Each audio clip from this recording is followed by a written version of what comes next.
اهلا بكم. ستون شاين سوبر لتلميع الرخام والجرانيت والكوريان.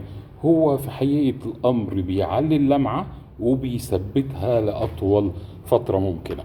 هنا لما بنيجي نعمل الاختبارات المعملية البسيطة قبل ما يحصل التعبية للسائل بتاع ستون شاين، فده بيتم على كل باتش بتتعمل. ده مهم جدا. في اختبارات بسيطة على الحاجات اللي قدام حضراتكم، وفي اختبارات تانية بتبقى على أجهزة أكبر وبتبقى ليها يعني شغل أكبر شوية، هنشوفه مرة تانية.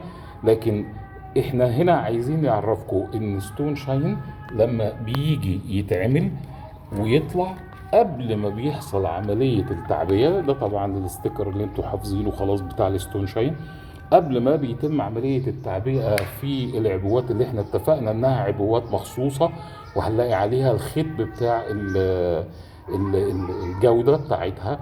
فاحنا بنعمل دون مخصوص عشان نطمن ان التركيبة اللي اتعملت النهارده هي نفس التركيبه اللي هتتعمل بكره، هي نفس التركيبه او الباتشه اللي بتتعمل بعد كده، عشان تضمن حضرتك مستوى من الجوده عالي جدا جدا جدا جدا جدا.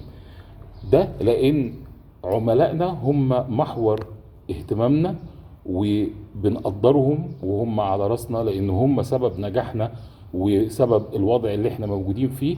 فاحنا عشان خاطركم بنعمل كل الكلام ده كله. نتمنى ان يكون مجهوداتنا وتعبنا بتكون محور رضاكم، وان شاء الله هنعرفكم حاجات جديدة عن الشغل بتاعنا عشان نعرفكم قد ايه احنا بنهتم بأدق التفاصيل لصالح جودة المنتجات. دمتم بألف خير، والسلام عليكم ورحمة الله.